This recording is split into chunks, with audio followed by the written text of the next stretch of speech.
Saya akan membicarakan suatu topik yang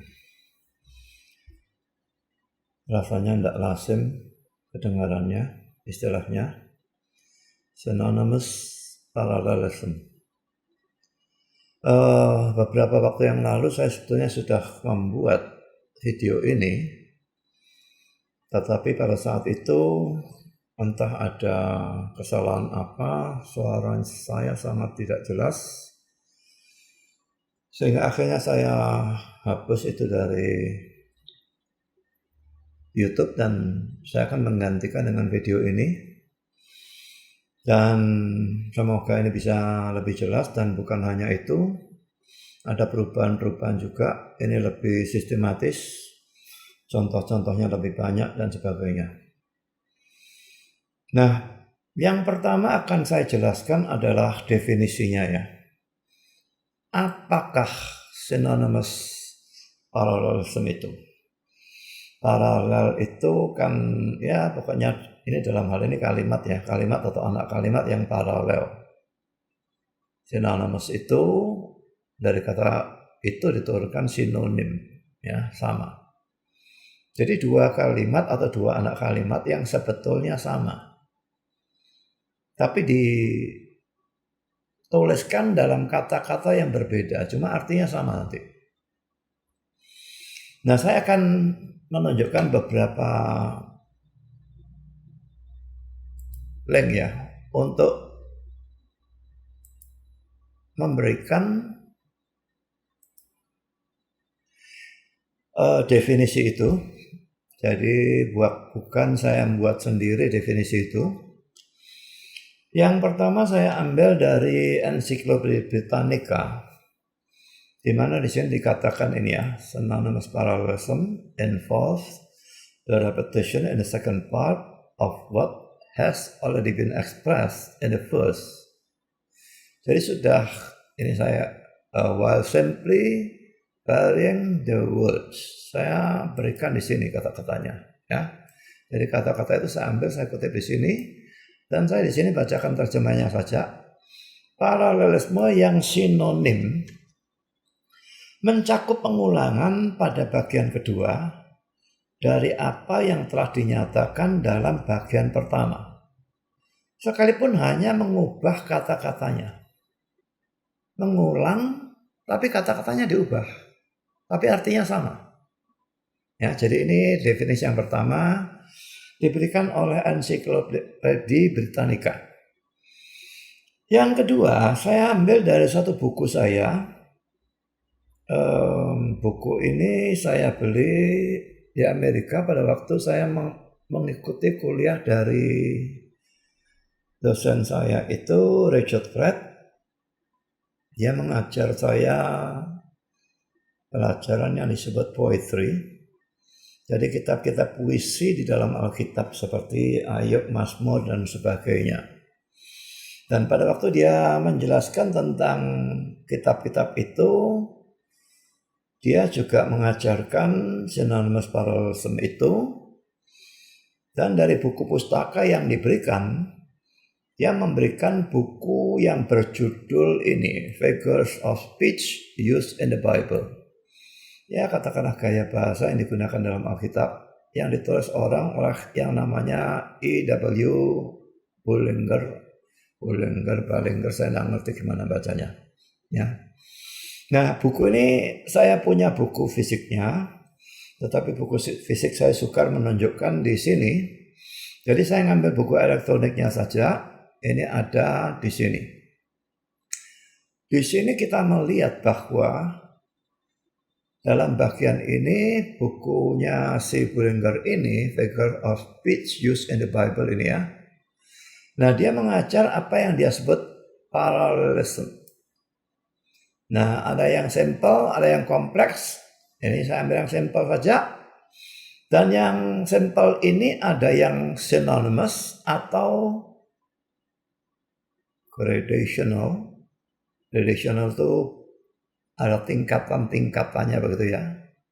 Nanti ada yang kedua antithetic atau opposite, berlawanan. Yang ketiga tidak saya persoalkan.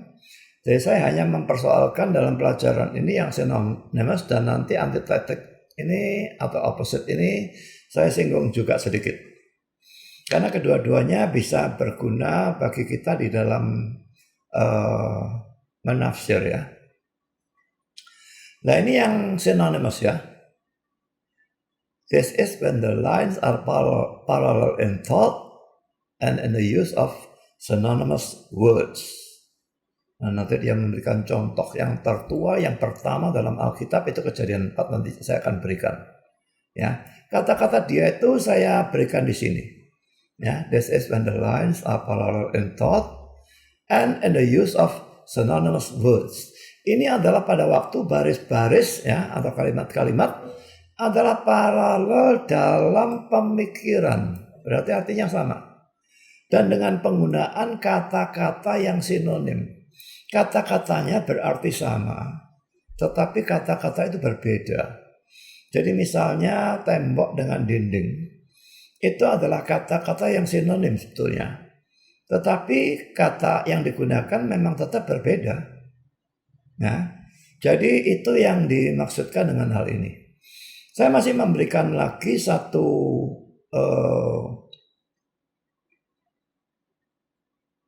definisi begitu ya dari istilah ini, dan saya ambil dari Google. Ada orang-orang yang primitif ya. Tempo hari saya menyerang acaranya Bambang Nursena tentang Natal tanggal 25 Desember. Dan saya menggunakan Google, ada orang menyerang menggunakan Google. Ya biarlah orang-orang itu primitif. Sementara Bambang Nursena sendiri menggunakan sumber-sumber dari luar Alkitab, sumber-sumber Yahudi yang punya banyak kesesatan seperti Targum, Misna dan sebagainya. Mereka menerima saja. Tapi saya ambil dari Google, dan kalau saya ngambil dari Google saya juga tidak sembarangan. Ya, jadi ini tadi sudah dua sumber yang berbeda, tapi semua arahnya sama. Dan ini saya ambil sumber yang ketiga dan juga arahnya sama ya. Sumber-sumber ini banyak dan sama semua, itu lebih memperkuat bahwa ini memang benar gitu ya. Jadi saya tidak sembarangan mengambil sumber. Orang sering saja ngoceh tidak karuan seperti orang bodoh bahwa saya cuma senang kopas-kopas. Saya tidak sembarang kopas, saya kopas sambil memikirkan apakah yang saya kopas itu benar atau tidak. Nah, ini kalimatnya di sini ya. Synonymous parallelism is a literary device often used in Hebrew poetry that involves the repetition of the same idea in two different ways. The device is used to highlight and amplify important idea. Jadi kata-kata yang bagian sini ini ada penambahnya yang tadi dalam dua yang pertama itu tidak ada. Nah, saya berikan di sini ya. Jadi kata-katanya sudah saya berikan di sini tadi, itu yang saya tadi bacakan dalam bahasa Inggris. Nah, sekarang saya berikan artinya dalam bahasa Indonesia. Paralelisme yang sinonim adalah suatu alat sastra yang sering digunakan dalam syair Ibrani yang berhubungan dengan pengulangan dari gagasan yang sama dengan dua cara yang berbeda. Alat ini digunakan untuk menerangi atau menekankan dan memperkuat gagasan-gagasan yang penting. Jadi bukan sekedar nganggur ya diulang dua kali. Makanya ini perlu dijelaskan supaya saudara tidak menganggap ini apa kok Alkitab ini kok penuh dengan syair-syair, satu kalimat muncul lalu diulang lagi dengan bahasa yang berbeda, kata-kata yang berbeda tapi arti yang sama, kok rasanya bulat saja. Saudara, ini bukan tanpa tujuan ya. Memang ini pertama juga memang tradisi mereka, tetapi ini juga punya tujuan. Jadi bagian yang sekarang saya blok ini, alat ini digunakan untuk menerangi atau menekankan dan memperkuat dan kadang-kadang memperjelas gagasan-gagasan yang penting. Ya, jadi bukan tanpa guna, semuanya ada gunanya. Jadi saya sudah memberikan definisinya. 3 definisi ini saya kira sudah cukup jelas bagi saudara. Nah, sekarang saya berikan contoh-contoh dari synonymous parallelism di dalam Alkitab. Tadi sudah kita lihat ya, contoh yang pertama muncul dalam Alkitab adalah dalam Kejadian 4 ayat 23. Berkatalah Lameh kepada kedua istrinya itu, Ada dan Sila. Jadi dia punya 2 istri, yang pertama namanya Ada, yang kedua namanya Sila. Ada dan Sila, dengarkanlah suaraku. Nah, kata ha ini sebetulnya tidak ada ya. Istri-istri Lameh, pasanglah telingamu kepada perkataanku ini. Nah, perhatikan ya. Kalimat yang warna merah ini sebetulnya diulang dalam kalimat yang warna biru ini, tapi dengan kata-kata yang lain, tapi artinya sama. Ada dan Sila,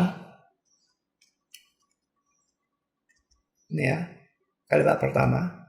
Dalam kalimat kedua disebutkan istri-istri Lameh.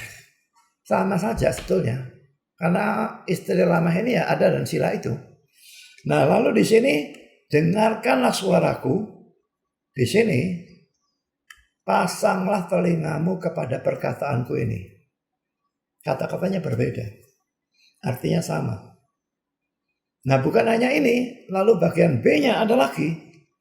Aku telah membunuh seorang laki-laki karena ia melukai aku. Membunuh seorang muda, tadi seorang laki-laki, sekarang seorang muda, karena ia memukul aku sampai bengkak. Tadi karena ia melukai aku, sekarang karena ia memukul aku sampai bengkak. Jadi saudara, sebetulnya artinya sama, cuma diulang dengan kata-kata yang berbeda. Ya, tujuannya penekanan. Nanti ada ayat-ayat yang penekanannya itu kelihatan dengan jelas. Ya. Dan memberikan penjelasan juga bisa. Sekarang mari kita lihat contoh-contoh lain ya. Ayub 4 ayat 5. Ini kata-kata teman-teman Ayub itu pada waktu boleh dikatakan menghakimi Ayub ya.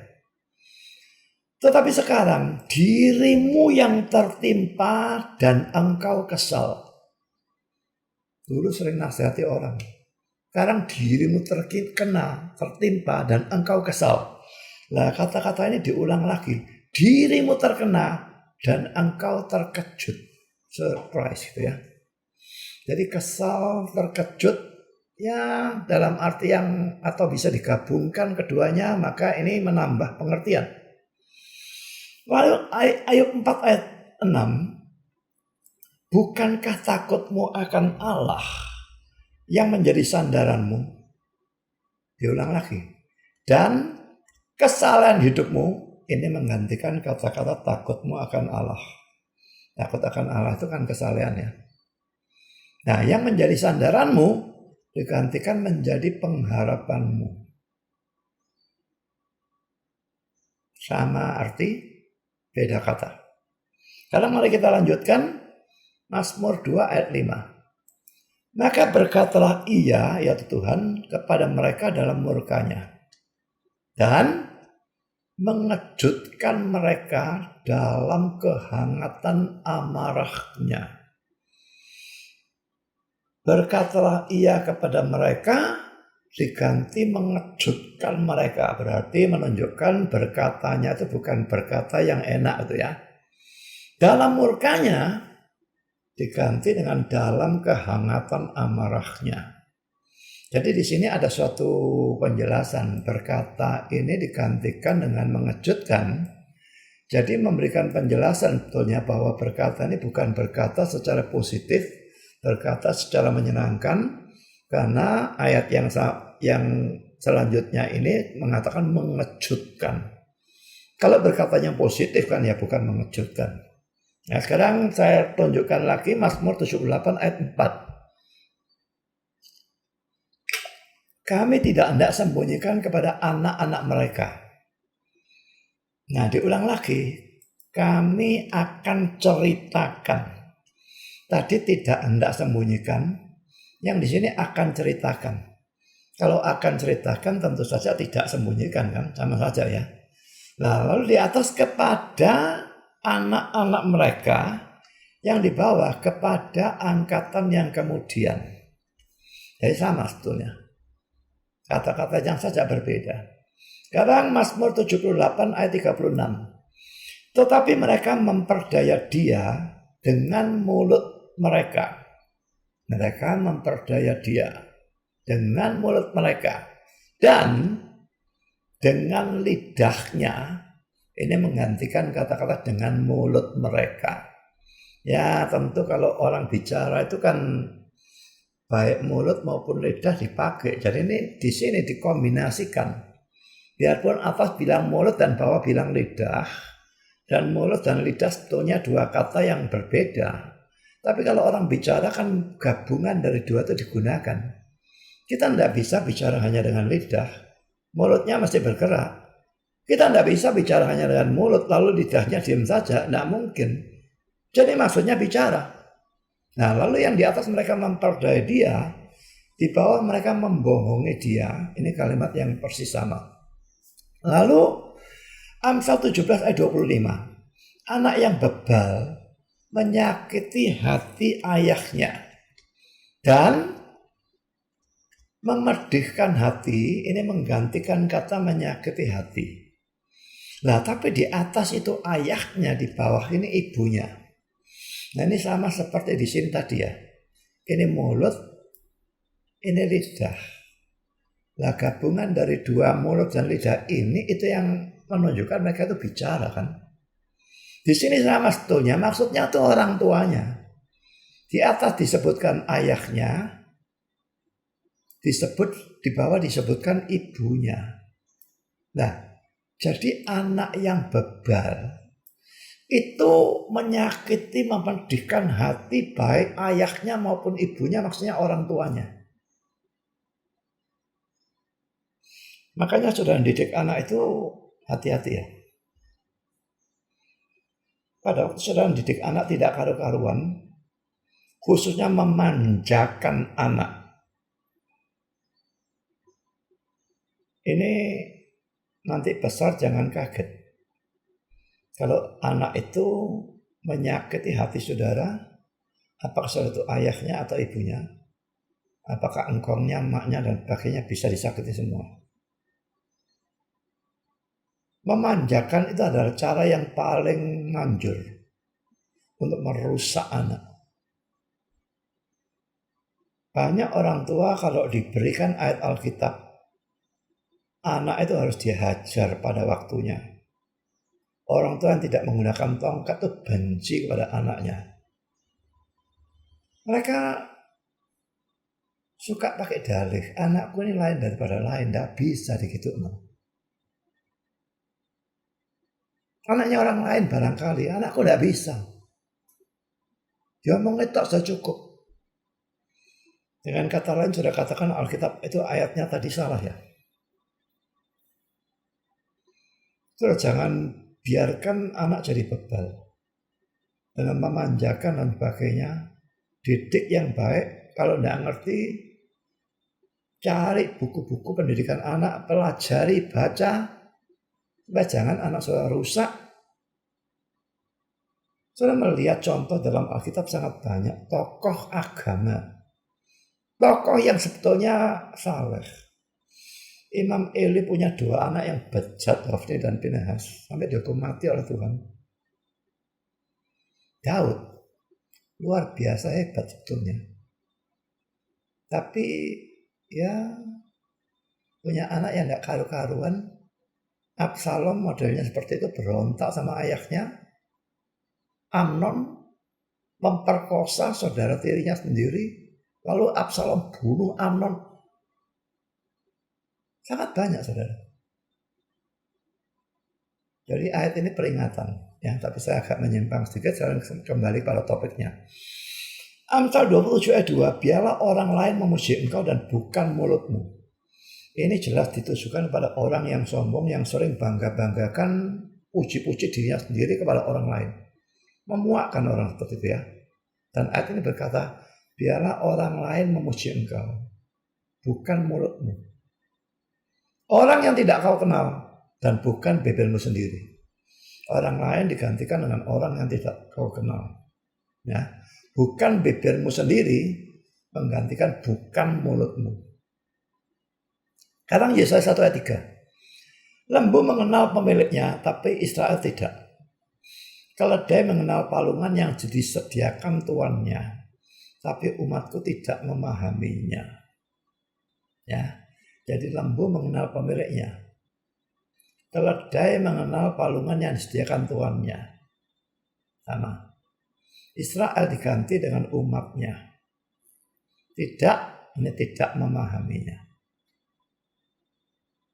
Yesaya 1:10, dengarlah firman Tuhan, hai pemimpin-pemimpin manusia Sodom.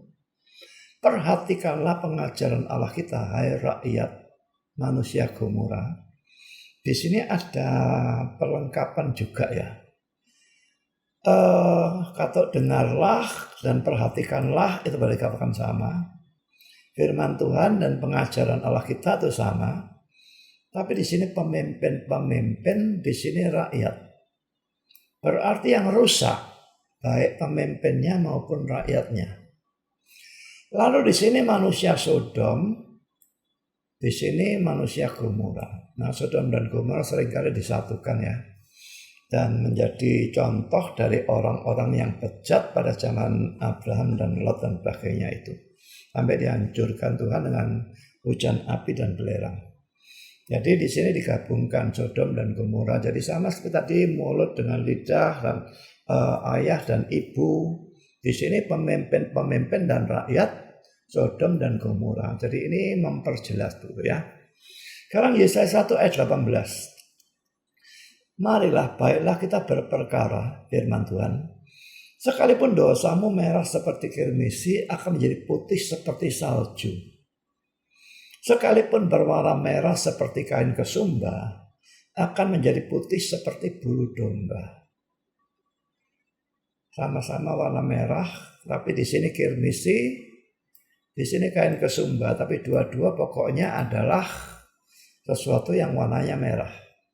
Akan menjadi putih, ini juga akan menjadi putih seperti salju, bawahnya seperti bulu domba. Saudara, ini menunjukkan penyucian dosa kalau orang percaya pada Kristus. Darah Kristus itu membersihkan dosa kita itu betul-betul menjadi putih seperti salju. Putih seperti bulu domba. Tidak peduli dosanya merah bagaimanapun menjadi putih. Membuat kita itu tidak perlu pusingkan selama kita percaya Kristus sungguh-sungguh. Kalau kita jatuh dalam dosa yang bagaimanapun besarnya, darah Kristus menghapus yang merah seperti kirmisi, putih seperti salju. Sekarang kita lihat Yesaya 53 ayat 5. Dan dia tertikam oleh karena pemberontakan kita. Ini nubuat tentang penderitaan Kristus menebus dosa ya. Dia tertikam oleh karena pemberontakan kita. Dia diremukkan oleh karena kejahatan kita. Nah, pemberontakan kita, kejahatan kita itu sama saja. Tapi di sini dia tertikam. Di sini dia diremukkan. Jadi ini gabungan dari dua ayat itu menunjukkan penderitaan Kristus. Ini tertikam itu bukan tombak itu ya, karena itu terjadi setelah dia mati. Jadi mungkin luka-luka yang diakibatkan oleh paku ataupun oleh cambuk yang banyak benda-benda tajam itu menusuk. Tapi juga pukulan-pukulan yang diberikan itu meremukkan dia. Jadi gabungan dari dua kata ini menunjukkan secara lebih lengkap penderitaan fisik Kristus pada waktu dia menebus dosa kita. Ya. Nah saudara, selama ini sampai saat ini saya memberikan contoh-contoh dalam PL. Sebetulnya contohnya ada bukan cuma puluhan tetapi mungkin ratusan, mungkin bahkan ribuan. Jadi kalau saudara membaca kitab-kitab yang sifatnya syair ya, seperti Mazmur atau Ayub, Bahkan kitab-kitab cerita tadi, kitab Kejadian 4 tadi itu kan cerita. Tapi cerita pada waktu seseorang ngomongnya berupa syair, bisa aja seperti itu. Jadi dalam seluruh Alkitab itu banyaknya luar biasa. Dan kalau saya sudah memberikan contoh-contoh dalam Perjanjian Lama, sekarang saya berikan contoh-contoh dalam Perjanjian Baru. Biarpun itu tadi dikatakan kan gaya bahasa dari bahasa Ibrani, dan Perjanjian Baru itu bahasanya Yunani. Tetapi saudara, yang menulis ini banyak adalah orang-orang Yahudi.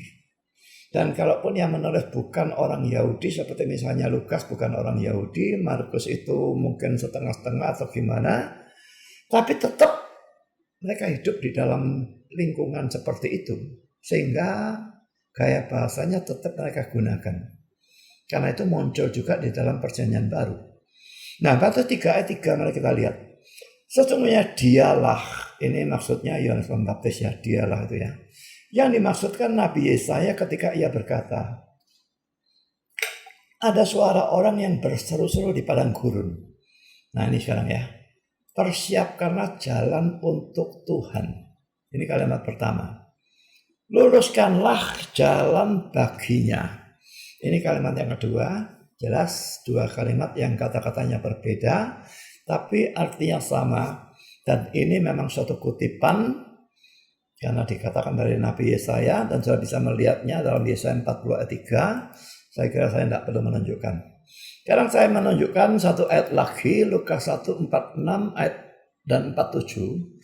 Lalu kata Maria, jiwaku memuliakan Tuhan, dan hatiku bergembira karena Allah juru selamatku. Jiwa dan hati itu agak beda ya. Jiwa itu lebih kecil sebetulnya daripada, hati lebih kecil rasanya daripada jiwa. Tapi tetap ya menunjuk pada hal yang sama. Di sini hati menunjuk pada jiwa bisa. Memuliakan Tuhan tapi di bawah bergembira karena Allah juru selamatku. Jadi orang bergembira memuliakan Tuhan. Memang kalau kita bergembira jangan cuma hura-hura, tapi kita memuliakan Tuhan. Ya. Nah saudara, ini tadi semua synonymous parallelism. Sekarang akan saya tunjukkan sedikit saja karena tujuan saya membahas yang synonymous itu. Tapi antithetical ini juga ada pentingnya, jadi saya singgung juga. Ini semua kontras dengan antithetical parallelism. Paralel tetap dua kalimat atau dua anak kalimat yang paralel, tetapi kalau yang tadi di atas itu sinonim, artinya sama, di sini nih antithetical justru berlawanan, kontras. Nah, mari kita lihat contohnya. Mazmur 34 ayat 11. Singa-singa muda merana kelaparan. Nah, ada kata tetapi ini menunjukkan kontras ya. Tetapi orang-orang yang mencari Tuhan tidak kekurangan sesuatu pun yang baik. Nah, singa-singa itu kan binatang yang sangat kuat, buas, larinya cepat. Sebetulnya dia mencari makan itu tidak susah kan ya. Tapi ternyata digambarkan singa-singa muda lagi, bukan yang tua. Kalau tua sudah mau mati ya bisa kelaparan mati bisa. Tapi ini masih muda, mestinya gampang dia cari mangsa. Tapi tetap singa-singa muda bisa merana kelaparan. Nah, tapi dikontraskan. Orang-orang, bukan seadanya orang-orang yang mencari Tuhan tidak kekurangan sesuatu pun yang baik. Yang baik dari sudut pandang Tuhan tentu saja. Saudara, masa pandemi ini banyak orang kekurangan duit dan kelaparan dan sebagainya. Maka cocok dengan singa-singa muda merana kelaparan. Tapi kalau saudara adalah orang-orang yang betul-betul mencari Tuhan, firman ini menjanjikan kontrasnya dengan singa-singa muda. Kalau saudara memang mencari Tuhan, tidak kekurangan sesuatu pun yang baik. Tuhan sedikitnya memberikan kebutuhan hidup saudara. Tidak peduli pekerjaan saudara hilang, ya tentu saja saudara harus berusaha juga mencari pekerjaan yang lain atau apapun. Dan Tuhan mungkin buka jalan atau dia tidak buka jalan, saya tetap tidak ada pekerjaan, tapi entah bagaimana dia memberikan dari sumber yang lain, sehingga saya tetap tidak kekurangan sesuatu yang baik. Jadi saudara tidak usah cari jalan yang buruk, yang berdosa. Pokok saudara adalah orang yang cari Tuhan. Ini janji Tuhan. Tidak dijanjikan jadi kaya, ya. Tapi tidak kekurangan sesuatu pun yang baik. Jadi ini mirip seperti Matius 6:33. Carilah dahulu kerajaan Allah dan kebenarannya, itu cari Tuhan. Itu mati dulu. Maka semuanya akan ditambahkan kepadamu. Semuanya dilihat konteksnya, makanan, minuman, pakaian. Bukan semua yang mewah, kapal terbang, mobil mewah, tidak. Tapi yang betul-betul kita butuhkan, Tuhan tahu kebutuhan kita. Dia pasti akan memberikan. Usaha kita dituntut, tetapi dia menjanjikan tidak akan kekurangan. Jadi saudara, ada wabah, ini tidak usah khawatir. Di satu sisi saudara berdoa, di sisi lain saudara berusaha, tapi berusaha dengan cara yang lurus, tidak melanggar firman. Jangan seperti orang-orang yang bajak videonya orang. Video orang diupload di YouTube, dibajak, didownload, diupload lagi atas nama dia. Dan orang seperti itu mengaku sebagai hamba Tuhan. Saya muak dengan orang-orang model seperti itu. Ini tidak punya duit lalu jadi maling.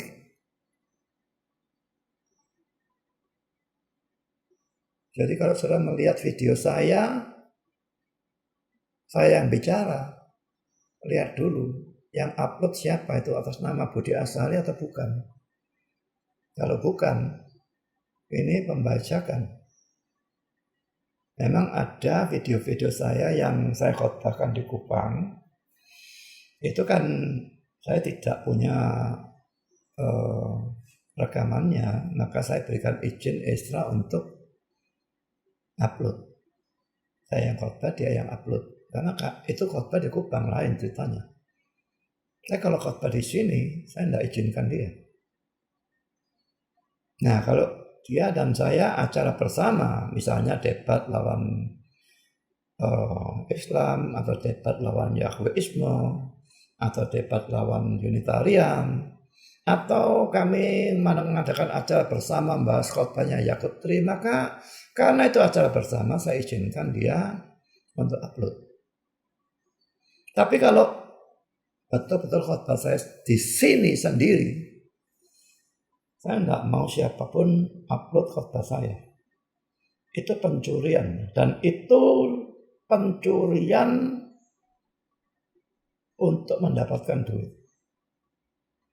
Kalau bahan-bahan saya tertulis masuk di Facebook, lalu orang share, saya tidak masalah. Karena dengan share itu dia tidak menghasilkan duit bagi dia. Jadi share-nya betul-betul untuk menyebarkan firman Tuhan, saya dukung. Tapi pada waktu bahan saya yang sudah di-upload di YouTube itu kan bisa menghasilkan duit, ya. Nah, tujuan kami bukan duit, tetapi kami tetap ya butuh duitnya juga sebetulnya. Dan pada waktu orang lain mencuri, seharusnya orang nonton punya kami lalu nonton punya dia. Dia mencuri duitnya kami sebetulnya. Jadi ini motivasinya apa? Bukan menyebarkan firman. Motivasinya dapat duit dengan cara gampang, tidak repot-repot khotbah, tinggal download khotbahnya orang lalu upload lagi, sudah bisa dapat duit. Hamba Tuhan model apa seperti ini, saudara? Carilah kerajaan Allah dan kebenarannya. Yang seperti itu tadi sudah pasti tidak mencari kerajaan Allah maupun kebenarannya. Memang berusaha, tapi kerja dengan jujur, jalan yang benar. Jangan menyimpang sama sekali. Korupsi atau apapun tidak bisa dan tidak diperlukan. Tuhan menjanjikan ini.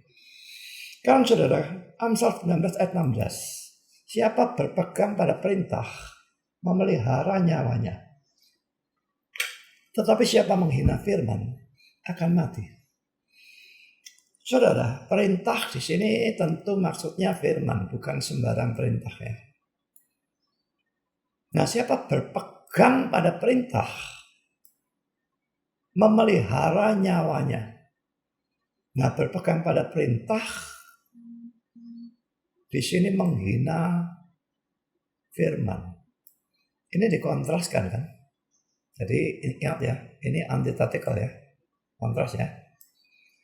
Jadi yang di atas ini berpegang pada perintah, yang di bawah ini menghina firman. Kontras. Yang di atas karena berpegang pada perintah, dia itu memelihara nyawanya. Yang di bawah menghina firman akan mati. Saudara mau berpegang pada perintah atau mau menghina firman? Pilih sendiri. Sekarang contoh yang selanjutnya. Amsal 27 ayat 6. Seorang kawan memukul dengan maksud baik. Tapi seorang lawan mencium secara berlimpah-limpah. Laki-laki ini kontras ya. Yang atas itu seorang kawan. Yang bawah ini seorang lawan. Yang atas itu memukul. Yang bawah mencium. Ini kontras sekali. Tapi yang atas itu memukul dengan maksud baik. Yang bawah ini mencium secara berlimpah-limpah. Saudara, ini sesuatu yang saudara perlu pikir ya. Kalau ada orang memukul saudara, mukul itu tidak betul-betul mukul untuk menghancurkan. Mungkin menegur dengan keras. Orang seringkali marah. Padahal ayat ini mengatakan seorang kawan memukul dengan maksud baik. Orang tua memukul anak, itu maksudnya baik supaya anaknya tidak jadi brengsek, jadi anak begal dan sebagainya. Dan seorang kawan bisa juga memukul dengan maksud baik, menegur keras mungkin, tapi maksudnya baik. Pendeta menegur jemaat juga bisa begitu, menegur keras, tapi maksudnya baik. Kalau saudara marah, saudara memang orang bebal. Kalau saudara marah terhadap yang seperti itu, maka saudara akan mendapatkan yang di bawah ini. Seorang yang sebetulnya lawan, sebetulnya musuh. Tapi dia baiknya masuk sama saudara mencium cara berlimpah-limpah. Tindakan lahiriahnya baik, mencium cara berlimpah-limpah, muji saudara, mengumpak saudara, jilat pantat saudara. Tapi dia sebetulnya adalah seorang lawan. Saya pikir yang dua ini, yang merah sama yang biru, bagus yang mana? Saudara enak yang mana? Sudah jelas seharusnya yang atas itu yang lebih baik. Kita lebih baik punya seorang kawan yang berani mukul kita, negur kita, ngecam kita, tapi dia betul-betul punya maksud baik. Daripada kita punya lawan yang kelihatan sebagai kawan, tindakan lahirnya baik, mencium cara berlimpah-limpah seperti Yudas mencium Yesus. Tapi dia seorang musuh dalam selimut, kelihatannya kawan pada lawan. Ini sangat membahayakan. Tapi aneh, banyak orang bodoh lebih senang yang seperti ini daripada yang seperti ini. Saya menyerang khotbahnya Pak Tong itu banyak kali. Dan saya tidak pernah menyerang khotbah Pak Tong dengan maksud buruk. Maksud saya baik, menegakkan kebenaran, dan juga kalau boleh Pak Tongnya bisa sadar akan kesalahannya. Dan orang-orang yang disesatkan oleh ajaran itu bisa sadar, bisa berbalik. Jadi saya pukul, saya serang dengan keras dan banyak. Wah, anak buahnya ngamuk, saya dimaki-maki. Saya tidak gubris sedikit pun karena saya tahu apa yang saya lakukan. Sementara itu saya tahu di dalam kalangan Pak Tong sendiri ada banyak orang yang model seperti ini. Di dalam kalangan Pak Tong itu banyak orang yang jilat saja. Mencium secara berlimpah-limpah padahal sebetulnya dia seorang lawan.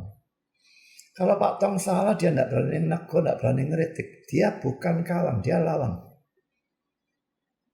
Tapi repotnya Pak Tong seringkali ini matanya tidak bisa melihat hal seperti itu. Dia lebih senang dijilat.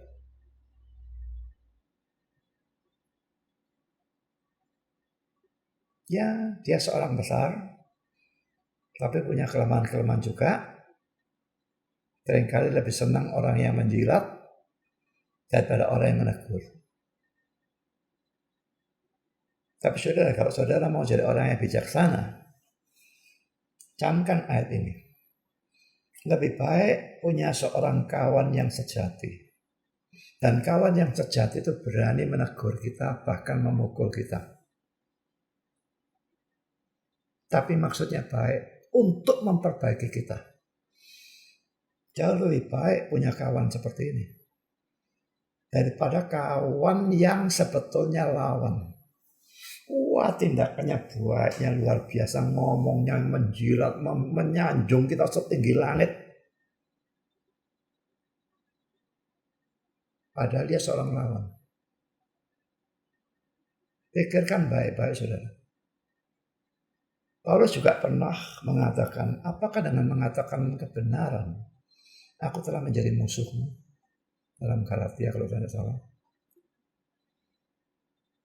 Dia mengatakan kebenaran kepada jemaat, menegur kesalahan mereka, menunjukkan kesesatan mereka. Mereka marah. Ini sesuatu yang paling aneh saudara ya. Pikirkan baik-baik. Kalau saudara misalnya sakit, lalu saya sebagai seorang dokter memeriksa dan memberitahu, kamu ini sakitnya berat. Harus diobati gini-gini. Kalau enggak kamu tambah parah bisa mati. Apakah saudara marah kepada saya? Saya menunjukkan hal yang buruk dalam diri saudara, penyakit. Kamu biarkan kamu mati. Marah? Saya kok yakin tidak ada orang yang marah. Tapi kenapa dalam dunia jasmani saya menunjukkan kamu nih pengertiannya salah, bahkan sesat, ini seharusnya begini-begini. Kalau kamu tetap seperti ini, kamu sesat masuk neraka. Wah, ngamuk. Aneh. Kalaupun saudara tidak setuju dengan pandangan saya, setidaknya saudara melihat motivasi saya benar. Motivasi saya baik untuk saudara dan sebetulnya tidak perlu ngamuk. Ya, jadi ini antithetical parallelism dan banyak bisa penerapan dari ayat-ayat seperti ini. Sekarang saya lanjutkan. Contoh terakhir dalam antithetical parallelism ini, Matius 7, 13-14. Masuklah melalui pintu yang sesak itu, karena lebarlah pintu dan luaslah jalan yang menuju kepada kebinasaan dan banyak orang yang melaluinya. Nah, sekarang kontrasnya. Karena sesaklah pintu, tadi lebarlah pintu, sekarang sesaklah pintu. Tadi luaslah jalan, sekarang sempitlah jalan. Tadi menuju pada kebinasaan, sekarang menuju pada kehidupan. Tadi banyak orang yang melaluinya, sekarang sedikit orang yang mendapatinya. Saudara, ini memang menunjukkannya. Ikut dunia, tidak ikut Kristus, itu jalan yang lebar dan pintu yang lebar. Tapi itu menuju pada kebinasaan. Banyak yang lewat.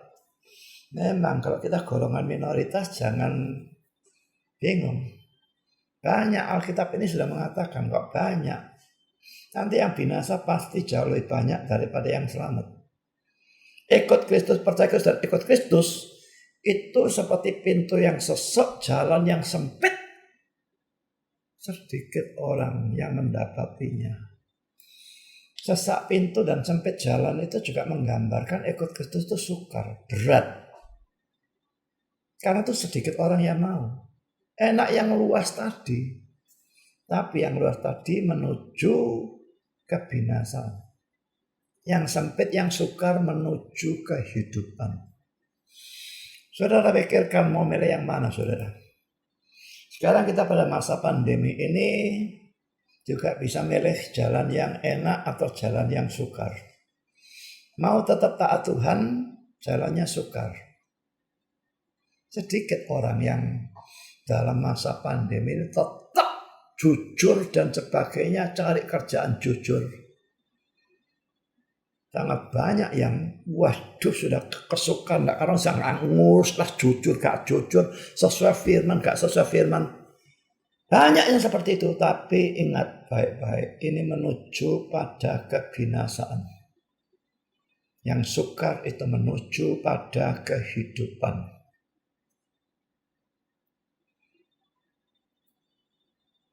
Dalam pelayanan bisa juga ambil cara yang gampang. Khotbah yang gampang-gampang, yang menarik orang, yang menyenangkan orang, kasih banyak cerita, banyak lelucon, banyak kesaksian, dan kesaksian yang bombastis pergi ke neraka, dan Pentakosta yang ketiga, dan segala macam omong kosong, mujizat. Dan yang seperti itu laris manis. Banyak yang datang ke gereja itu, kalau khotbahnya masuk ke YouTube, yang nonton juga banyak. Tapi itu jalan yang menuju kepada kebinasaan. Saya ingatkan semua hamba Tuhan yang cari jalan yang luas seperti itu. Jangan main-main, ini menuju pada kebinasaan. Saya tidak pernah mau buat khotbah yang gampang-gampangan, penuh lelucon, menyenangkan orang, mengumpat orang, hanya menghibur, tidak mau menegur. Memang itu jalan sempit. Yang mau ikut gereja saya sedikit. Khotbah masuk YouTube, yang nonton juga sedikit. Saya tidak pusing.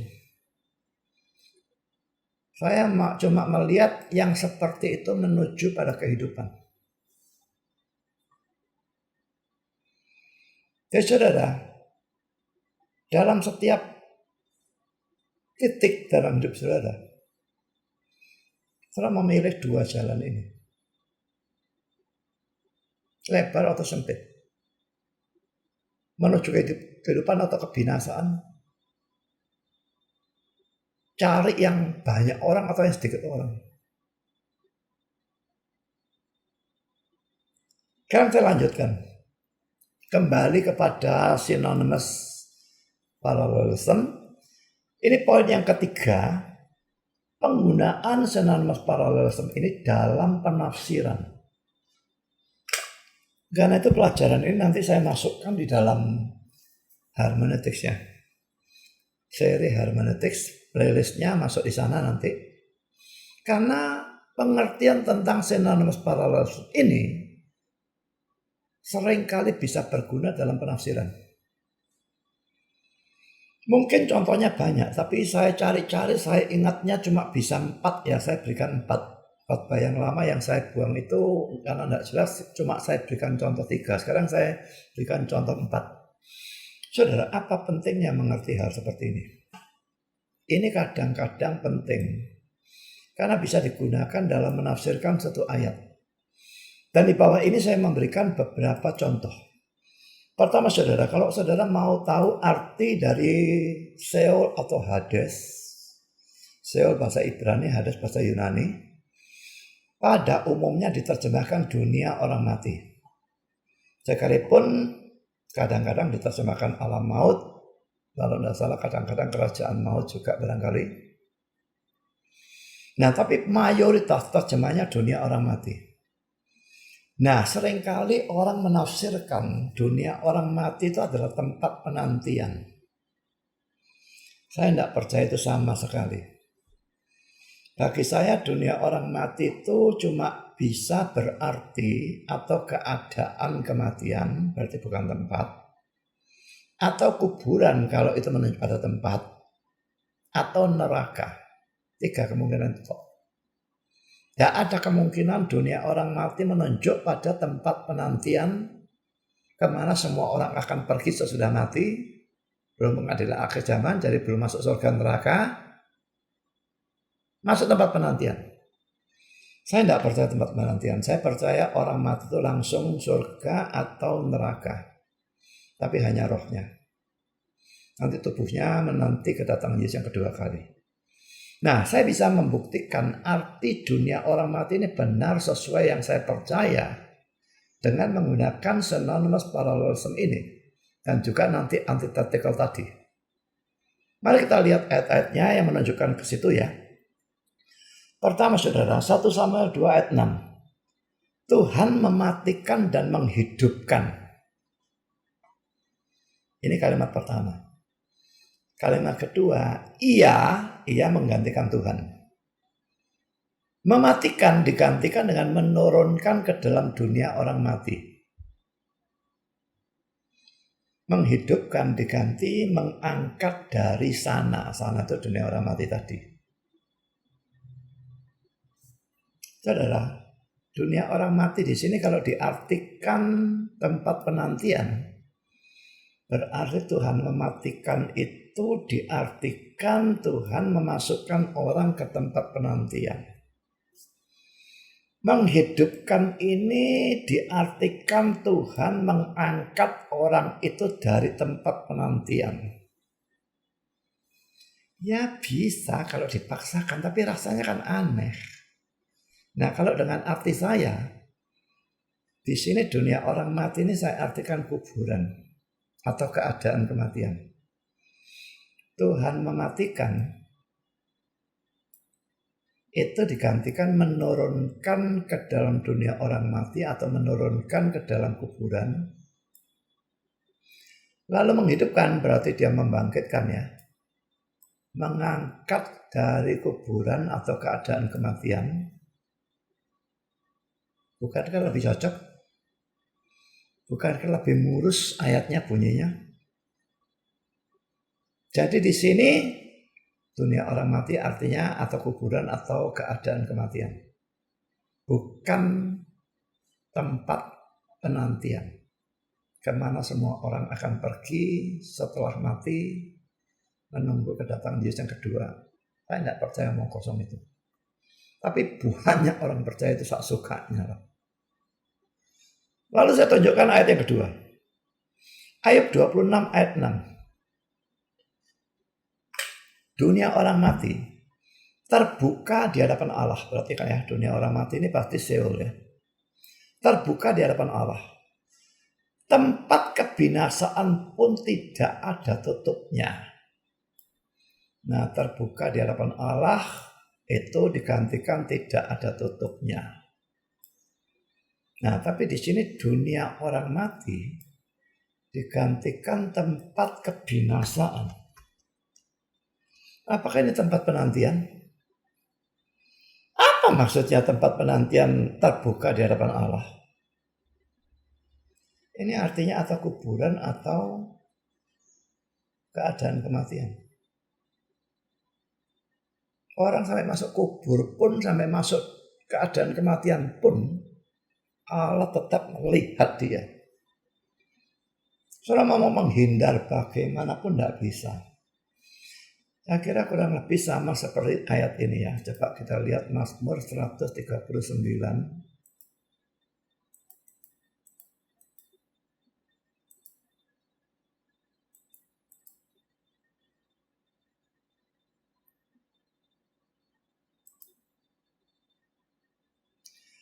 Pola sini ya. Kemana aku dapat pergi menjauhi rohmu? Allah itu maha ada. Kita mau lari pergi menjauhi dia tuh seperti Yunus lari naik kapal, tidak bisa saudara. Kemana aku dapat pergi menjauhi rohmu? Kemana aku dapat lari dari hadapanmu? Jawabnya sebetulnya tidak ada. Jika aku mendaki ke langit, ini bahasa hyperbole ya. Seandainya aku bisa mendaki ke langit, engkau di sana. Jika aku menaruh tempat tidurku di dunia orang mati, di situ pun engkau. Masuk kuburan pun, aku mati pun, ada engkau. Tidak bisa lari, Tuhan mau hidup, mau mati, tidak bisa lari. Tidak. Jika aku terbang dengan sayap fajar dan membuat kediaman di ujung laut, juga di sana tanganmu akan menuntut aku dan tangan kananmu memegang aku. Jika aku berkata biarlah kegelapan saja melingkupi aku dan terang sekelilingku menjadi malam, maka kegelapan pun tidak menggelapkan bagimu dan malam menjadi terang seperti siang, kegelapan sama seperti terang. Di atas ya, dari belakang dan dari depan engkau mengurung aku dan engkau menaruh tanganmu ke atasku. Terlalu ajaib pengetahuan bagiku, pengetahuan itu terlalu tinggi, tidak sanggup aku mencapainya. Tuhan itu maha tahu, lalu dia juga maha ada. Karena kita pergi kemanapun dan kita mau digelapkan atau apapun, tidak bisa saudara kita menghindari kemahatauan Tuhan dan kemahaadaan Tuhan. Jadi dunia orang mati digantikan tempat kebinasaan. Ini jelas artinya atau kubur atau keadaan kematian. Ini bukan tempat penantian, aneh saudara. Tempat penantian terbuka di hadapan Allah, maunya apa?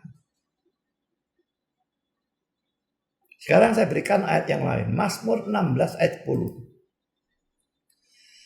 Sebab engkau tidak menyerahkan, saya warna hijau ini salah terjemahannya, aku ke dunia orang mati. Ya, jadi kalimat pertama, engkau tidak menyerahkan, seharusnya meninggalkan. Bukan menyerahkan. Engkau tidak meninggalkan aku ke dunia orang mati. Dan tidak membiarkan orang kudusmu melihat kebinasaan. Nah, kebinasaan ini salah terjemahan lagi. Pokoknya yang saya berikan hijau ini salah. Saya berikan ayat dalam NIV. Because you will not abandon me to the grave. Ya, menyerahkan. Ini abandon. Abandon itu membiarkan atau meninggalkan. Ditinggalkan terus di dalam kuburan. Kalau diserahkan, tapi tidak ditinggalkan atau dibiarkan terus di kuburan, tidak. Ya, itu maksudnya. Ya. Because you will not abandon me to the grave, nor will you let your Holy One see decay. Terjemahnya, sebab engkau tidak akan meninggalkan, maaf yang ini ya, meninggalkan aku di kuburan. Dan tidak akan membiarkan, lat di sini membiarkan, jadi abandon tadi meninggalkan ya. Jadi bukan menyerahkan. Kalau diserahkan memang Yesus diserahkan saudara. Kalau tidak diserahkan kan dia tidak mati. Cuma tidak ditinggalkan terus dalam kematian. Ya. Sebab engkau tidak akan meninggalkan aku di kuburan dan tidak akan membiarkan orang kudusmu mengalami pembusukan. You will not abandon me to the grave, nor will you let your Holy One see decay. Saudara, pertama kata see itu bisa diartikan melihat. Ini melihat.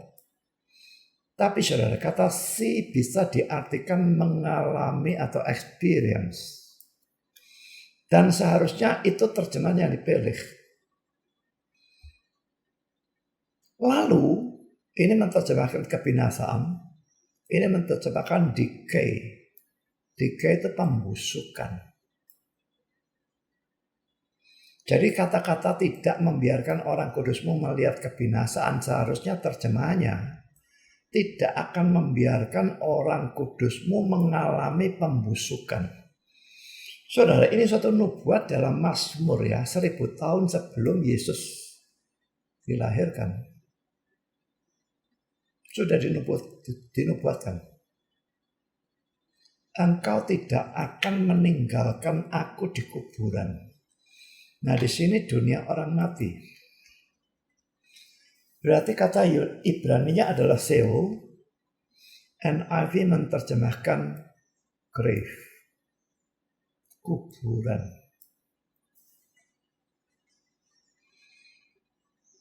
Dia diserahkan ke kuburan. Dia mati kan? Tapi tidak ditinggalkan di sana. Karena dia bangkit. Lalu kalimat yang bagian akhir ini tidak akan dibiarkan mengalami pembusukan. Yesus memang mati, tapi mayatnya tidak membusuk. Tidak dibiarkan membusuk.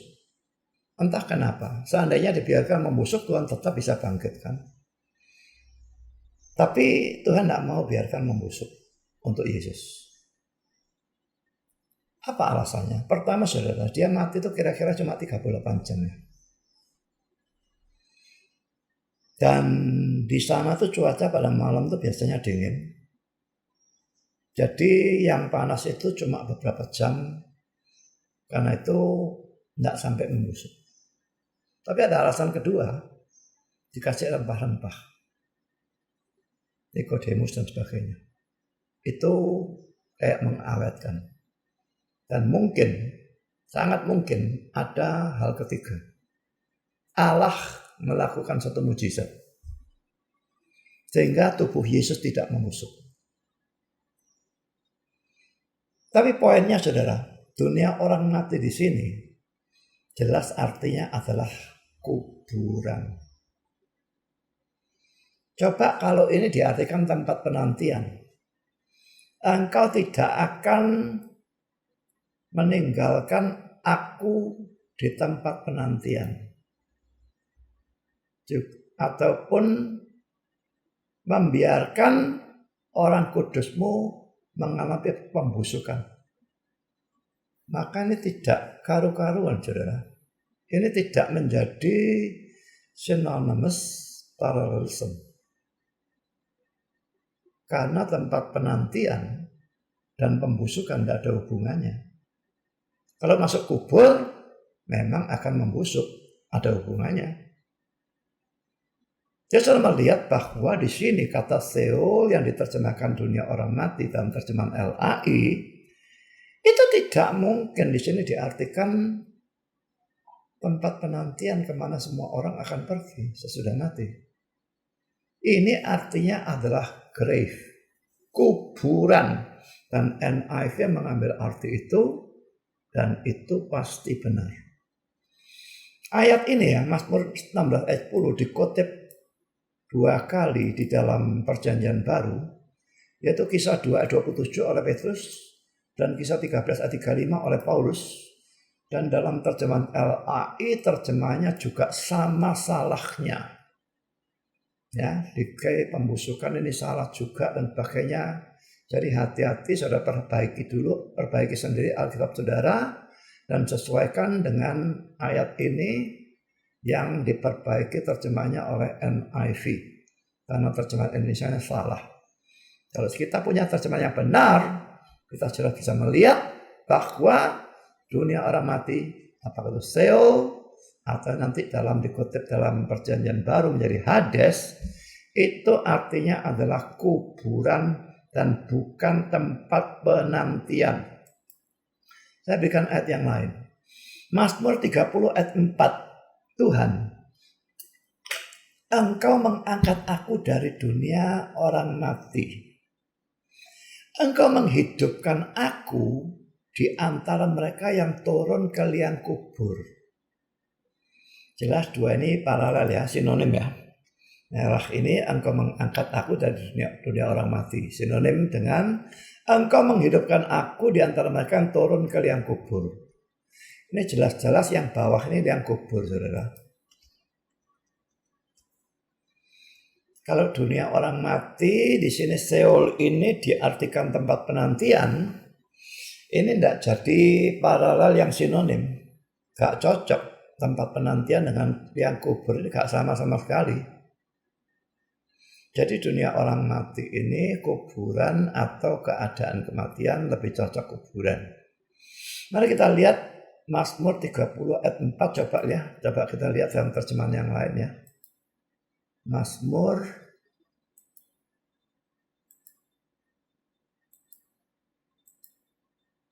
30 ayat 4.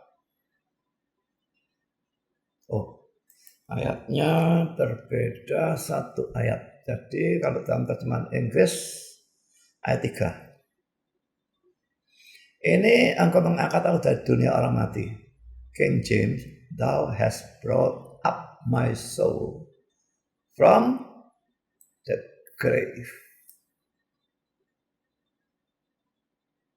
The grave ini apa? Sheol. Ini dunia orang mati. Ini terjemahkan kuburan. RSV pilih tidak terjemahkan, ditransliterasikan Sheol, NIV grave, NASB Sheol, ESV Sheol, New King James grave, YLT Sheol. Ya, karena bagian bawahnya ini liang kubur. Ini memang betul lubang ya. Maka ini terjemahkan liang kubur. Maka sangat cocok kalau diterjemahkan grave. Ya, tidak cocok malahan kalau diterjemahkan dunia orang mati dalam arti tempat penantian. Itu sama sekali tidak masuk akal. Sekarang mari kita lihat Mazmur 89 ayat 49. Siapakah orang yang hidup dan yang tidak mengalami kematian, yang dapat meluputkan nyawanya dari kuasa dunia orang mati? Perhatikan ya, bagian atas itu yang tidak mengalami kematian. Dan ini kalau mau sinonim, tidak mengalami itu dapat meluputkan nyawanya. Ya. Kematian dari kuasa dunia orang mati. Lagi-lagi kuasa kubur gitu ya mestinya. Bukan kuasa tempat penantian. Kematian ini mestinya diterjemahkan dikasih sinonim kubur. Coba kita lihat Mazmur 89:49. Mazmur 89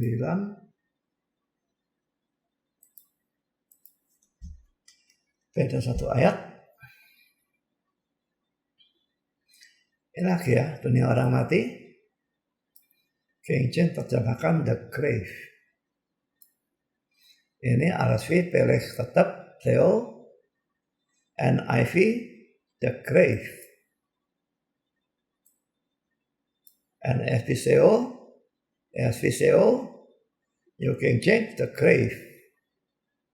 Ya saudara, jelas terjemahan kuburan itu lebih cocok daripada diterjemahkan seperti punya kita dunia orang mati, apalagi diartikan itu adalah tempat penantian. Gak cocok. Mari kita lihat Amsal 5 ayat 5. Kakinya turun menuju maut, langkahnya menuju dunia orang mati. Kaki, langkah itu cocok tuhnya ya. Kaki kan melangkah ya. Turun ini menuju, ini menuju. Ini maut. Ini dunia orang mati. Loh, kalau ini diartikan tempat penantian, aneh lagi. Coba kita lihat sekarang lagi Amsal 5 ayat 5.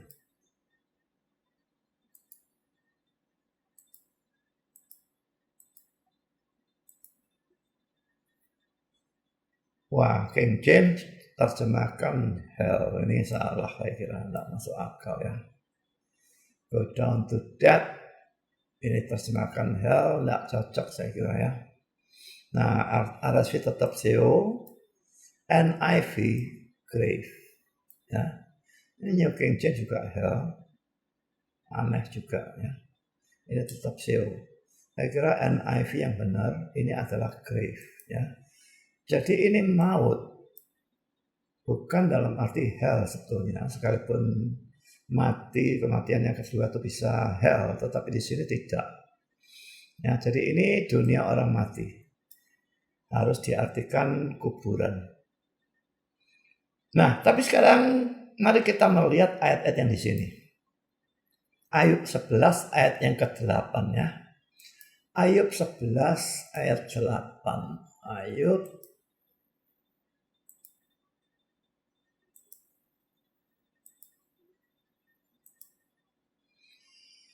tingginya seperti langit. Apa yang dapat kau lakukan? Dalamnya melebihi dunia orang mati, apa yang dapat kau ketahui? Saudara, antara tingginya seperti langit dan dalamnya melebihi dunia orang mati, ini antitetikal ya. Bukan synonymous, tinggi, dalam. Seperti langit, ini dunia orang mati. Jadi, kalau yang pertama ini langit, kalau memang antitetikal, kontrasnya langit apa? Ingat bahasa Ibrani itu tidak membedakan antara langit dengan surga. Syamayim. Heaven dan sky dibedakan. Di sini dipilih heaven. Langit dan surga dibedakan. Heaven dan sky dibedakan, tapi dalam Ibrani maupun Yunani sama. Syamayim dalam Ibrani dan Uranos di dalam Yunani. Itu bisa heaven, bisa sky, bisa langit, bisa surga. Nah, tinggi dikontraskan dengan dalam. Langit di sini ambil heaven, dikontraskan dengan apa?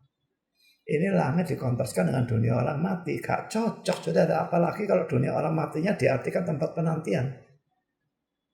Ini ambil sorga, kontrasnya sorga apa? Hell. Nah ini heaven dan Sheol. Ini heaven, nah grave ini tidak cocok. Masa kontrasnya heaven to grave, kuburan.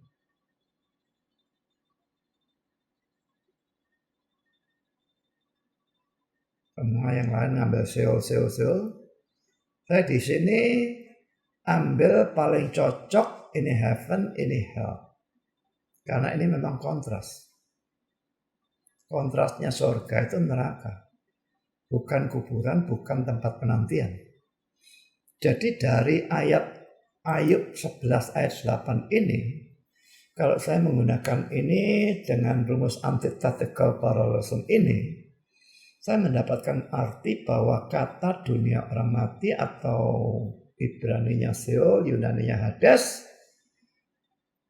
tadi sudah saya tunjukkan bisa berarti kuburan atau keadaan kematian. Sekarang pakai ayat ini bisa diartikan artinya neraka. Tidak pernah artinya tempat penantian. Mari kita lihat ayat yang lain. Mazmur 139 ayat 8.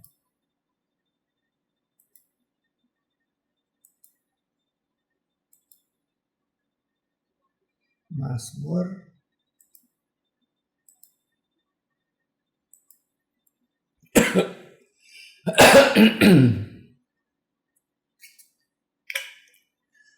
tadi kita baca ayat ini, cuma kita tidak membahas ya. Jika aku mendaki ke langit, engkau di sana. Jika aku menaruh tempat tidurku di dunia orang mati, di situ pun engkau. Ya, bagian yang jika aku mendaki ke langit, kontras dengan jika aku menaruh tempat tidurku di dunia orang mati. Langit laki-laki heaven, Yamayim. Dunia orang mati, Sheol, karena kontras. Heaven dikontraskan selalu dengan hell. Surga dikontraskan dengan neraka.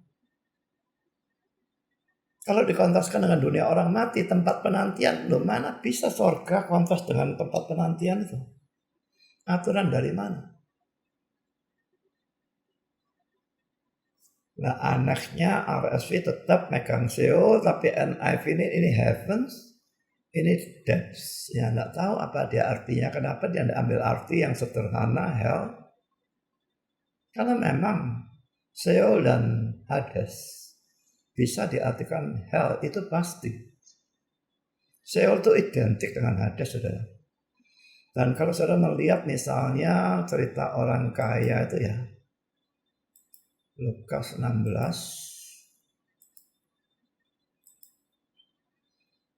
kan mulai ayat 19 ya. Tapi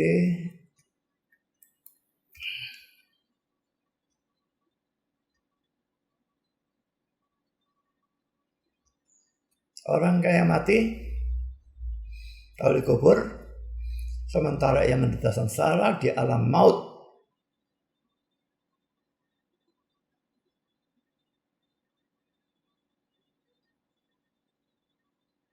Alam maut ini diterjemahkan hell. Dan saudara melihat kata bahasa aslinya apa? Dalam kotak yang keluar itu Hades. Hades identik dengan Sheol. Dan di sini jelas-jelas hell. Aneh, ini masih tetap artikan Hades. Tidak ditransliterasikan ya. Ini hell, yang lain Hades. Saya tidak ngerti, jelas-jelas ini adalah hell. Karena dia berkatakan menderita sengsara. Lalu kalau kita baca ayat selanjutnya, dia mengatakan, aku sangat kesakitan dalam nyala api ini. Lalu baca selanjutnya, kata-kata Abraham, engkau sangat menderita. Itu bukan tempat penantian. Itu adalah neraka. Jadi kalau kita kembali kepada Mazmur 139 tadi, jelas bahwa kata Sheol di situ harus diartikan neraka. Kita ambil lagi satu ayat, Amsal 15 ayat 24. Nah, Amsal 15 ayat 24.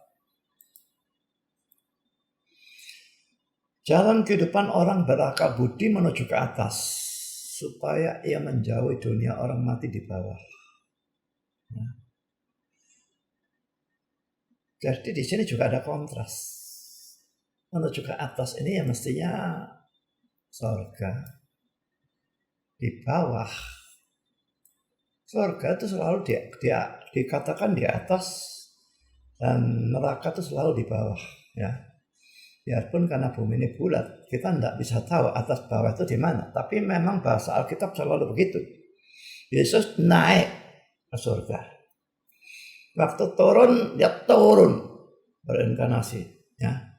Jadi kalau ke bumi turun, berarti surga itu selalu digambarkan di atas. Itu bahasa Alkitab.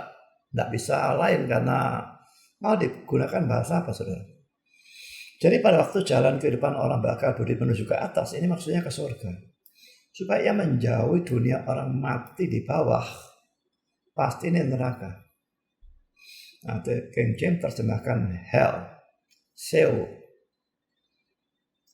Nah ini lagi-lagi tetap Sheol. Nah NIV aneh pilih grave. S7 hell, New King James juga hell. YFT tetap Sheol, semua banyak. Mungkin karena ada banyak penafsiran, lalu Alkitab tertentu memilih untuk tidak menerjemahkan dan hanya mentransliterasikan. Tapi saya yakin penafsirannya itu di sini harus adalah hell, dan berarti dunia orang mati atau Sheol itu dalam ayat ini artinya adalah hell. Mari kita lihat untuk contoh terakhir di sini, Matius 11 ayat 23. Karena ini perjanjian baru, maka Hades, ya. Ayat 23. Dan engkau Kapernaum, apakah engkau akan dinaikkan sampai ke langit? Tidak. engkau akan diturunkan sampai ke dunia orang mati. Dinaikkan sampai ke langit, kontras dengan diturunkan sampai ke dunia orang mati. Ya, langit ini heaven, Uranos, tidak dibedakan antara langit dengan surga. Diturunkan ke dunia orang mati, ini yang James terjemahkan hell, Hades. RSV tetap pegang Hades, NIV depths, kenapa enggak ngerti, yang lain juga Hades. Lalu New King James tetap Hades juga. Ini aneh ya. Karena kontras dari surga itu mestinya neraka. Bukan kuburan, bukan tempat penantian, harus neraka. Dari kontras dari Hades, tadi Hades dikontraskan dengan surga, Uranos. Tidak bisa tidak, dalam ayat itu Hadesnya harus berarti neraka. Jadi saudara, dari poin pertama ya saya membahas dunia orang mati, apakah Sheol, apakah Hades. Kita bisa mendapatkan ya cuma 3 arti itu. Apakah artinya kuburan, atau keadaan kematian, atau neraka. Tidak pernah ada ayat manapun di mana dunia orang mati itu bisa berarti tempat penantian. Kalau ayatnya menunjukkan suatu ancaman, maka harus diartikan neraka. Kalau ayatnya menunjukkan suatu yang netral, misalnya semua akan pergi ke sana ya. Yakub berkata dia akan berkabung sampai turun ke dunia orang mati. Itu semua berkata begitu. Orang yang mati-mati dikumpulkan dengan leluhurnya dalam dunia orang mati. Kalau ayatnya netral seperti itu, atau diartikan kuburan, atau diartikan keadaan kematian. Kalau ayat mengandung ancaman, diartikan neraka. Karena kalau diartikan kuburan, ancamannya hilang. Jadi ini bisa digunakan ya. Baik synonymous parallelism maupun antithetical parallelism bisa digunakan untuk menafsirkan Sheol dan Hades. Itu artinya apa? Jelas bukan tempat penantian, tapi bisa kuburan, keadaan kematian, atau neraka. Sekarang saya akan menggunakan itu untuk menafsirkan tentang kitab kehidupan. Kalau saudara mengingat pada waktu saya debat dengan Andrew Liao dan Stephen Liao, ini sempat dibicarakan di dalam perdebatan. Sebetulnya saya tahu karena saya mengkhotbahkan kitab kehidupan itu sebelum debat. Untuk mempelajari, untuk bisa saya gunakan pakai argumentasi. Tetapi dalam argumentasi debat itu waktunya begitu mepet sehingga tidak ada kemungkinan untuk menjelaskan. Padahal saya yakin mutlak tidak mungkin mereka benar. Saudara,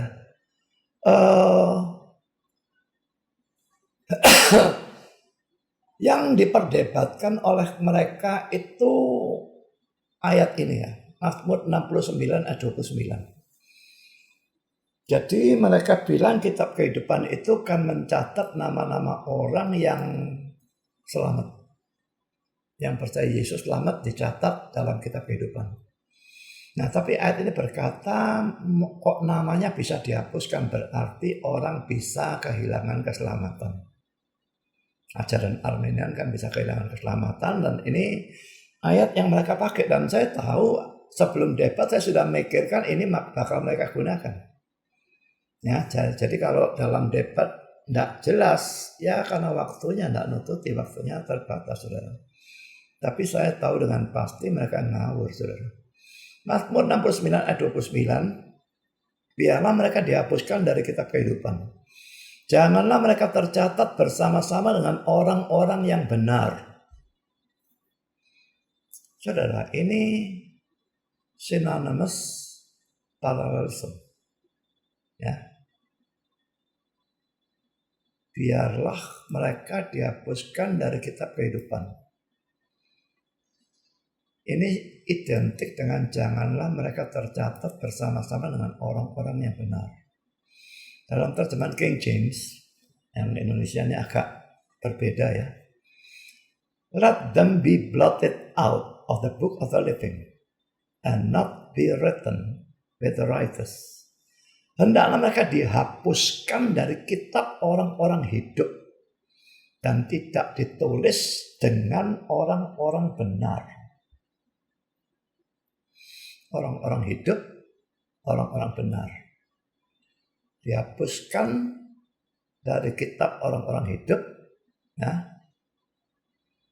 Dihapuskan itu sama dengan tidak ditulis.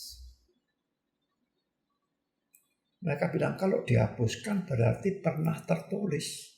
Kalau tidak, bagaimana bisa dihapuskan? Mereka tidak pernah belajar synonymous parallelism. Dokter ya, tidak ngerti. Karena ini sinonim, be blotted out, itu sama dengan not be written. Ya, be blotted out. Ini not be written. Di sini dihapuskan, di sini tidak ditulis.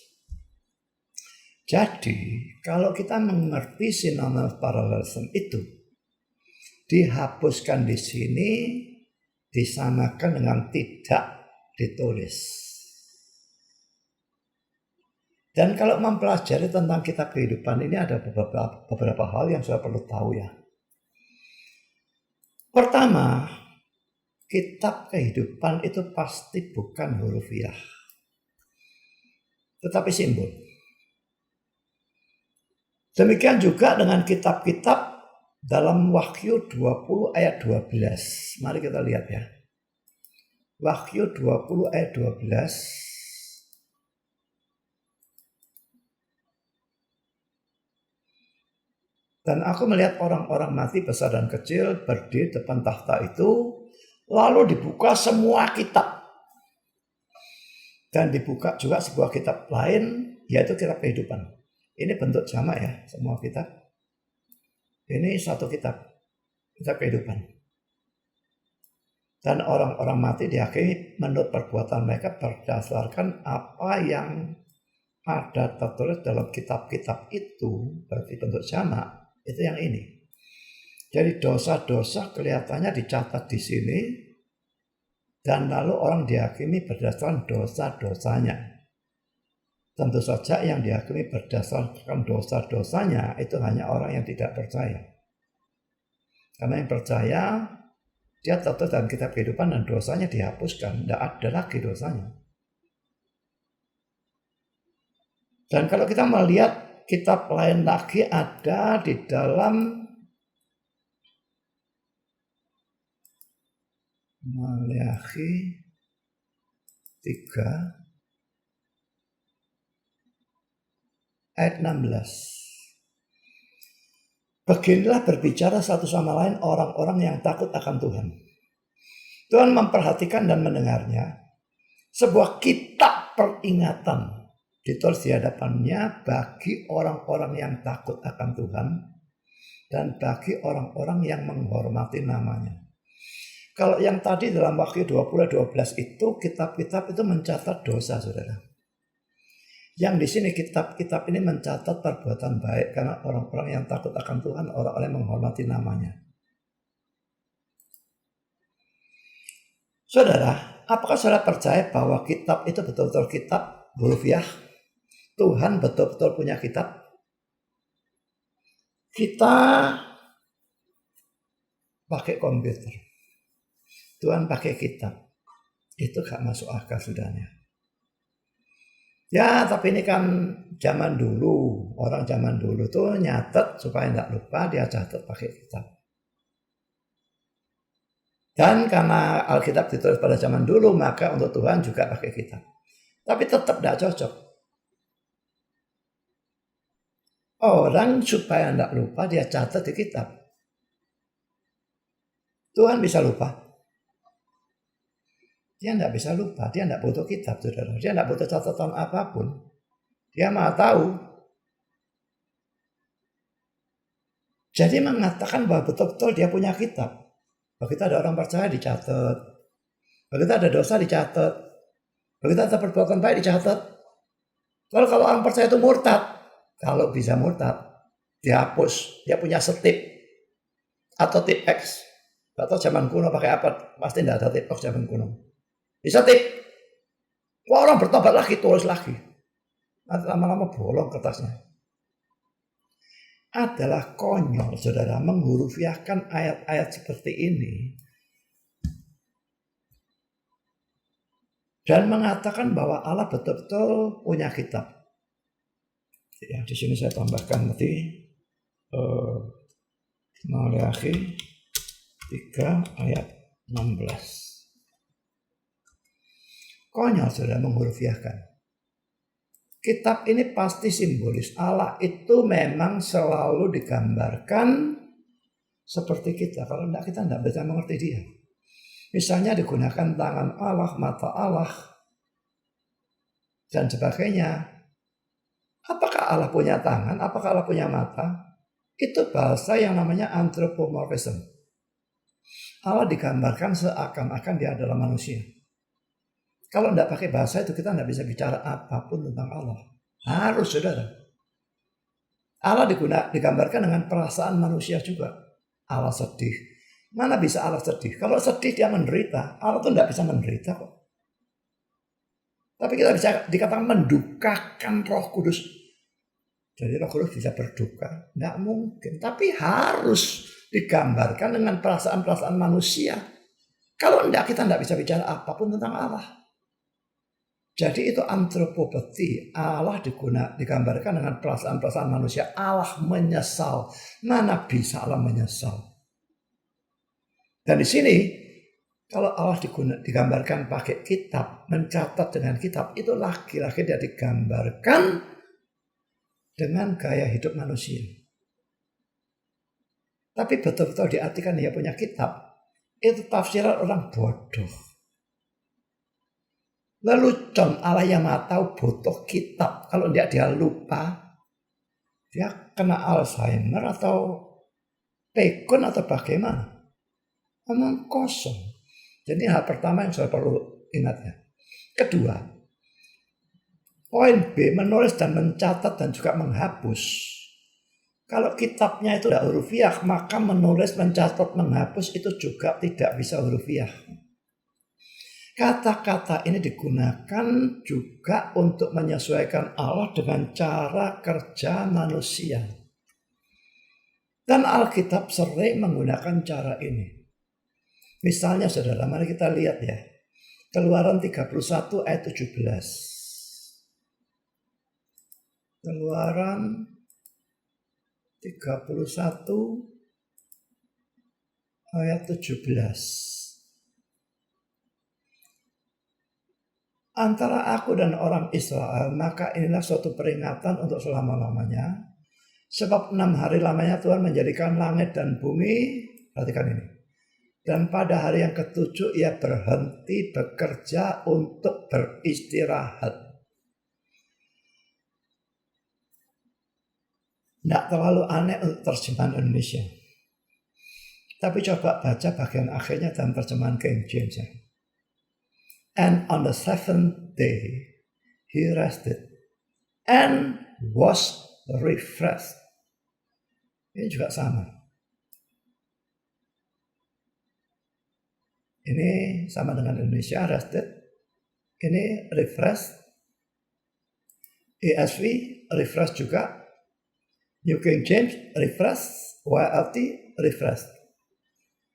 Kalau mau diterjemahkan, ya. Dan pada hari yang ke-7 ia beristirahat dan disegarkan kembali. Kalau itu dihurufiahkan saudara, maka berarti setelah kerja berat 6 hari menciptakan itu, Allahnya loyo ya. Lalu istirahat hari ketujuh dan dia segar kembali. Saudara mau itu diartikan seperti itu? Ya kalau saudara mau ya saudara gila. Mari kita lihat sekarang Zakaria 3 ayat 7. Saya kira tidak usah itu, lihat di sini aja. Zakaria ya, 3 ayat 7. Beginilah firman Tuhan semesta alam. Apabila engkau hidup menurut jalan yang kutunjukkan dan melakukan tugas yang kuberikan kepadamu.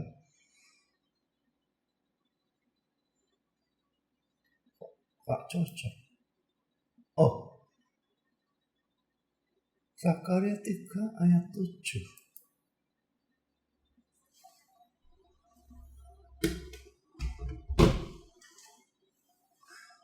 Salah tulis barangkali coba ya. Kira firman Tuhan, apabila engkau hidup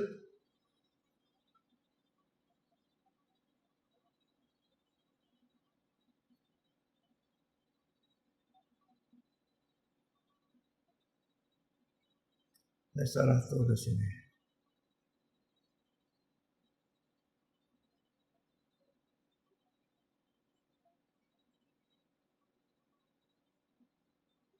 Kedua 4.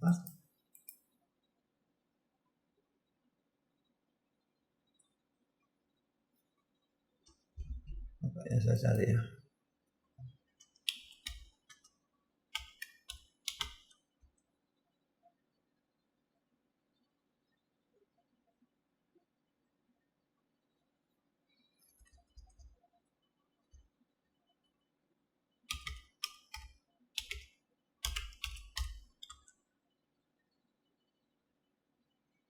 Bukan apa ya?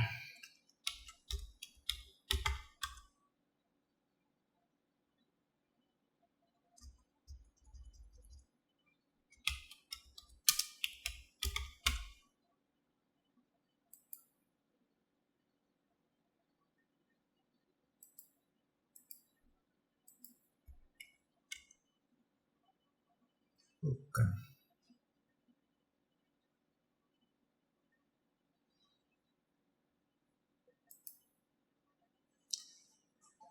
Saya lupa ayatnya di mana, saya salah tulis ayatnya, tapi kalau tidak salah Tuhan melakukan hal begini dan dia kira dengan cara itu mereka akan bertobat. Tetapi ternyata mereka tidak bertobat. Ya, punya ayatnya tuh kira-kira seperti itu yang saya maksudkan. Cuma saya salah tulis ayatnya ini. Nanti saya akan cari ayatnya. Nah, Tuhan melakukan ini dia pikir mereka akan bertobat, tapi ternyata tidak bertobat. Tuh, nah Tuhan salah pikir, saudara. Nah, itu laki-laki, saudara. Allah itu disesuaikan dengan cara kerja manusia dan dengan manusia yang suka salah duga dan sebagainya. Mari kita lihat juga Wahyu 3 ayat yang kelima bicara soal menulis dan mencatat. Ya. Wahyu 3 ayat yang kelima. Barang siapa menang, ia akan dikenakan pakaian putih yang demikian. Aku tidak akan menghapus namanya dari kitab kehidupan, melainkan aku akan mengaku namanya di hadapan Bapakku dan di hadapan para malaikatnya. Perhatikan ya, aku tidak akan menghapus namanya dari kitab kehidupan. Tapi janji ini berlaku untuk barang siapa menang. Nah, orang-orang Armenian bisa berkata, iya kalau menang tidak dihapus. Kalau kalah dihapus. Tapi saya tanya saudara, apakah kita bisa kalah? Kalau kita betul-betul percaya, bisa kalah atau tidak?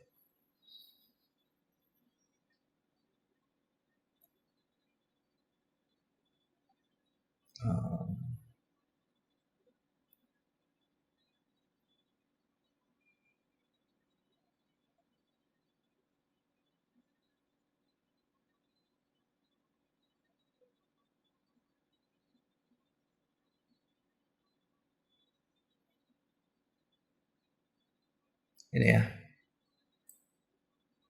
Tetapi dalam semuanya itu kita lebih daripada orang-orang yang menang oleh Dia yang telah mengasihi kita. Di sini ada janji Tuhannya. Kita tuh tidak bisa kalah, saudara. Kalau hidup ini digambarkan sebagai suatu peperangan, kita bisa kalah dalam banyak pertempuran. Tapi kita tidak bisa kalah dalam seluruh peperangan.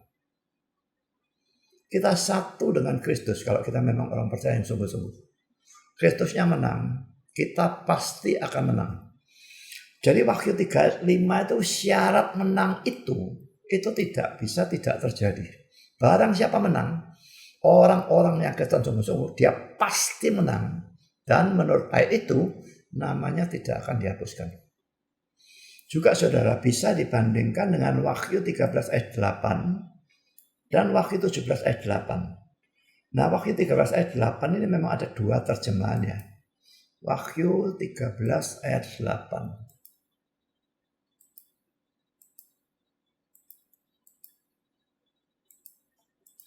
Dan semua orang yang diam di atas bumi akan menyembahnya, yaitu setiap orang yang namanya tidak tertulis. Perhatikan ya, nama itu tidak tertulis sejak dunia dijadikan di dalam kitab kehidupan dari anak domba yang telah disembelih. Nah, tapi terjemahan dari King James beda. And all that dwell upon the earth shall worship him, whose names are not written in the book of life of the Lamb, slain from the foundation of the world. Jadi sejak dunia dijadikan itu dihubungkan dengan penyembelihan anak domba. Saya pernah pelajari ini dan menurut para penafsir kalau dilihat sudut bahasa, dua-dua memungkinkan. Tapi di dalam Wahyu 17 ayat 8, adapun binatang yang telah kau lihat itu telah ada namun tidak ada, ia akan muncul dari jurang maut dan ia menuju kepada kebinasaan. Dan mereka yang diam di bumi, yaitu mereka yang tidak tertulis dalam kitab kehidupan sejak dunia dijadikan, akan heran apabila mereka melihat bahwa binatang telah ada namun tidak ada dan akan muncul lagi. Di sini kata-kata sejak dunia dijadikan tidak bisa tidak berhubungan dengan tidak tertulis dalam kitab kehidupan. Tidak ada cara lain, tidak ada penafsiran yang lain. So perhatikan terjemahan King James juga, were not written in the book of life from the foundation of the world. Dan terjemahan yang lain juga sama. Di sini tidak ada kemungkinan yang lain. Jadi karena itu, maka memungkinkan yang 13 ayat 8 juga demikian. Sekarang pikirkan saudara, mengapa dikatakan mereka yang tidak tertulis dalam kitab kehidupan sejak dunia dijadikan? Kalau tidak tertulis, tidak pernah tertulis ya diomong saja tidak tertulis kan sudah cukup saudara. Mengapa dikatakan tidak tertulis dalam kitab kehidupan sejak dunia dijadikan? Menurut para penafsir dan saya setuju, ini secara implisit menunjukkan tertulisnya maupun tidak tertulisnya sudah sejak dunia dijadikan. Kan kalau orang Armenian bilang buku itu mula-mula kosong. Kitab itu betul-betul ada kitabnya, tapi mula-mula kosong. Si A percaya dia ditulis. Si B tidak percaya tidak ditulis. Kenapa dikatakan tidak tertulis sejak dunia dijadikan? Kenapa? Aneh kan? Si C percaya ditulis lagi. Si A murtad dihapus. Si A bertobat lagi ditulis lagi. Itu pemikiran mereka. Mengapa ada kata-kata sejak dunia dijadikan? Orang-orang reform tanpa perkecualian. Semua percaya kitab kehidupan itu simbolis. Simbol dari predestinasi. Dan ditulis atau tidak ditulis itu sudah dilakukan sejak dunia dijadikan karena predestinasi. Orang pilihan untuk selamat dan orang pilihan untuk binasa itu sudah ditetapkan sejak dunia dijadikan. Jadi kalau mereka tetap ngotot bahwa kalau dihapuskan itu pernah ditulis, maka mereka tidak ngerti synonymous parallelism ini. Be blotted out. Nah ini ya. Dihapuskan. Itu sama dengan not be written. Tidak ditulis. Dihapuskan sama dengan tidak ditulis. Jadi beberapa hal yang perlu diingat. Pertama, kitab ini tidak hurufiah. Kitab yang mencatat dosa perbuatan baik itu juga tidak hurufiah. Itu menunjukkan kemahatauan Allah. Kalau kitab kehidupan ini simbol predestinasi. Ya. Dan menulis, mencatat, menghapus ini penyesuaian saja dengan cara kerja manusia. Jadi sebetulnya ini semua menunjuk pada predestinasi kalau urusan kitab kehidupan. Dan tidak ada orang yang sudah ditulis lalu bisa dihapus. Dan itu menunjukkan keselamatan tidak bisa hilang.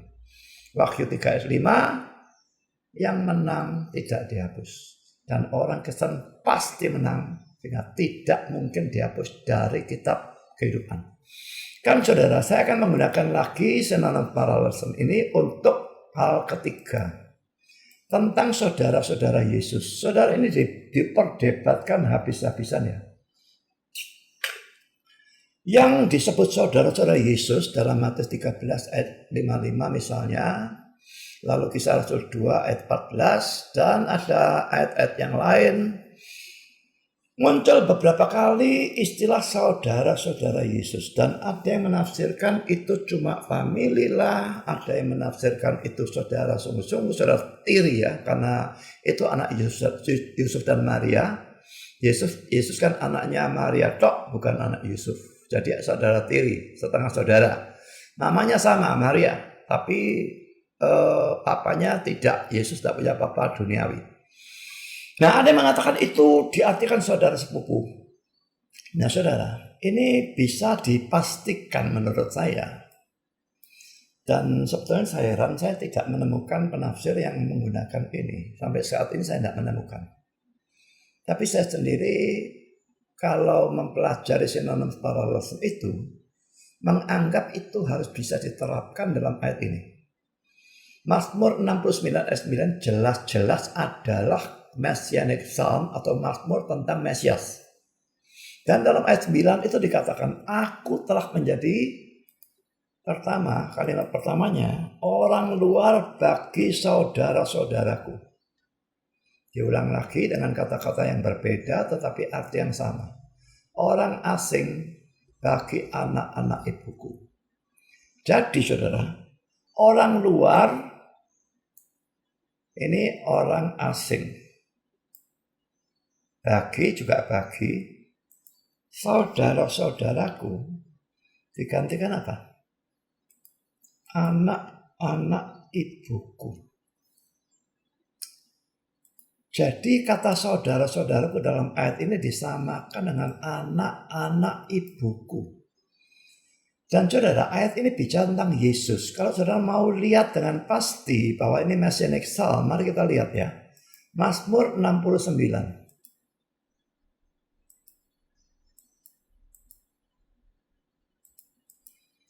Kita lihat ayat 9-nya ini tadi ya. Aku telah menjadi orang luar dan sebagainya. Ayat 10-nya coba. Sebab cinta untuk rumahmu menghanguskan aku. Ini ingat kata-katanya keluar di mana? Yohanes pasal 2 ya.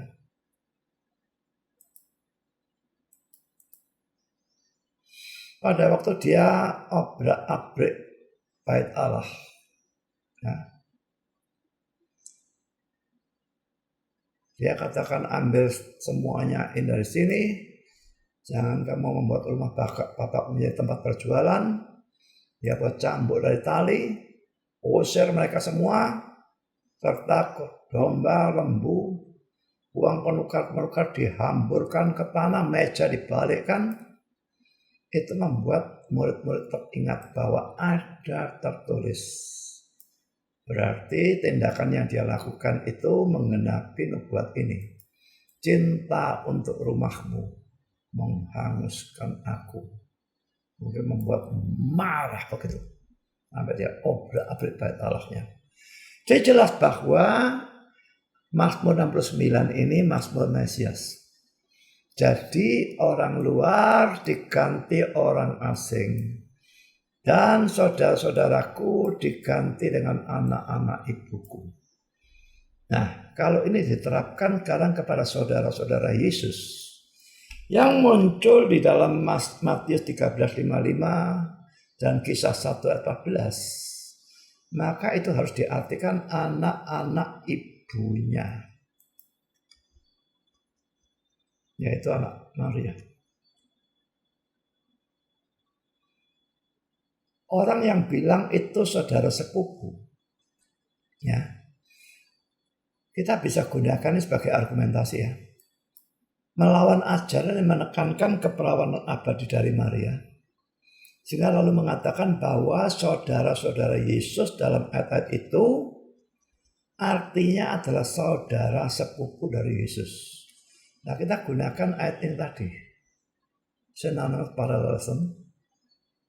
Lalu kita masih bisa punya argumentasi lain. Kata saudara dalam Matius 13 ayat 55 adalah adelphos. Itu artinya memang saudara. Tapi kalau mau saudara sepupu, itu muncul dalam Kolose 4 ayat 10. Terjemahan Indonesia itu salah. Diartikan kemenakan, ya. Kolose 4 ayat 10.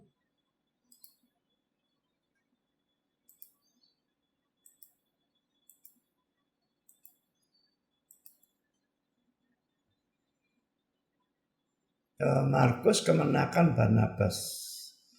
Nah, King James juga sister son, ya. Sister son itu saudara perempuan punya anak, itu kan jadi kemenakan, ya, keponakan, ya. Tapi ini RSV cousin, ya, ini cousin, ini cousin. Kita lihat sebetulnya kata Yunaninya apa? Anapsios, ya. Anapsios, dan saudara bisa melihat di sini sebelah kanan ini, kanan atas, cousin. Ini artinya. Jadi King James juga terjemahnya salah. Jadi sebetulnya anapsios itu saudara sepupu. Nah, sekarang kita lihat yang Matius 13 ayat 55.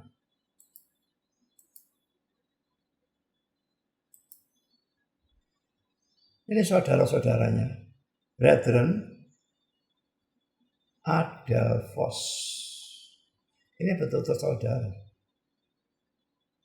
Jadi kalau memang mau bicara saudara sepupu, kenapa tidak gunakan anapsios? Kata Yunania tersedia. Kenapa gunakan adelphos? Nah, masuk akal.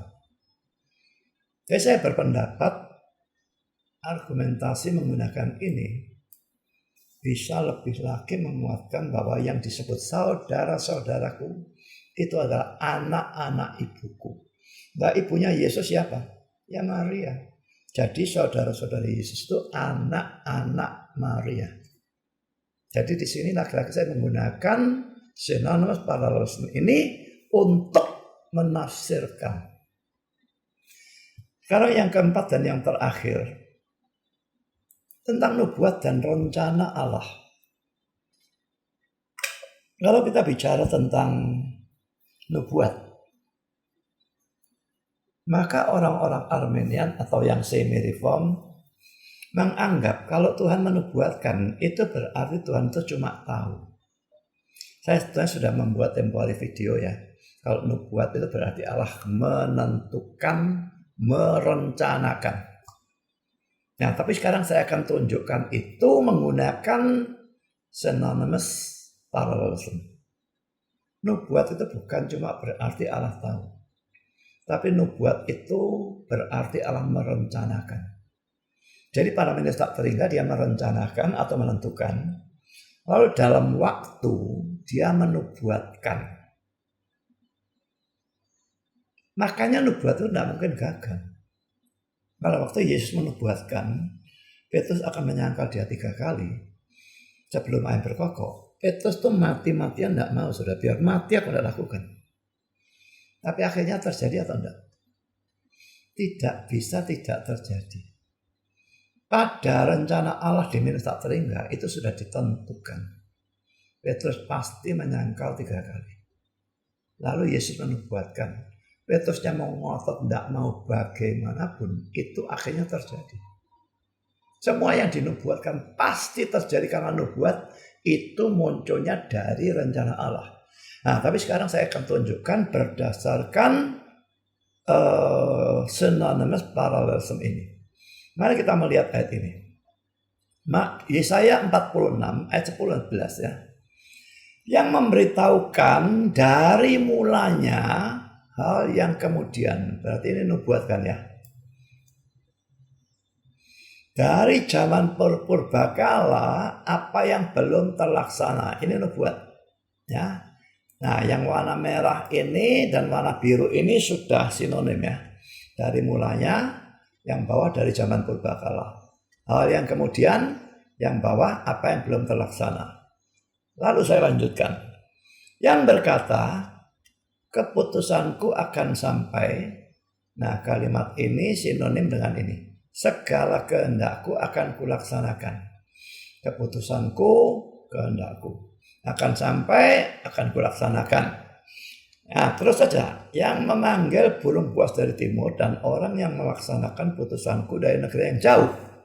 Sekarang perhatikan yang ini. Yang tadi itu cuma ya kita melihat itu synonymous parallelism. Tapi yang bawah ini yang saya gunakan.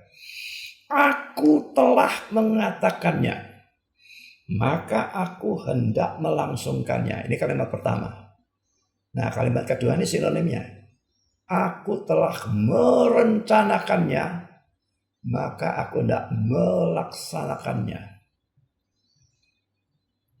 Yang pertama, aku telah mengatakannya, berarti nubuat ya. Memberikan firman kan ya. Tapi bawahnya, aku telah merencanakannya.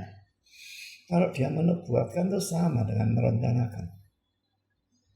Apa yang direncanakan itulah dinubuatkan. Makanya dua-dua tidak mungkin gagal. Nah, bagian akhirnya maka aku hendak melangsungkannya. Bawah, maka aku hendak melaksanakannya. Tapi yang saya tekankan adalah bagian ini. Aku hendak mengatakannya. Kenapa bisa disamakan dengan aku telah merencanakannya? Mengatakan dan merencanakan itu memang sebetulnya tidak sama. Tapi seperti tadi ya, mulut dengan lidah tidak sama. Bapak dengan ibu tidak sama. Tapi digabungkan keduanya. Jadi merencanakan lalu dinubuatkan, dikatakan, difirmankan. Ya. Jadi dalam teks ini ada beberapa synonymous parallelism. Tapi yang saya tekankan adalah bagian yang terakhir ini. Di mana merencanakannya sama dengan mengatakannya. Berarti kalau menubuatkan itu bukan cuma sekedar Allahnya tahu.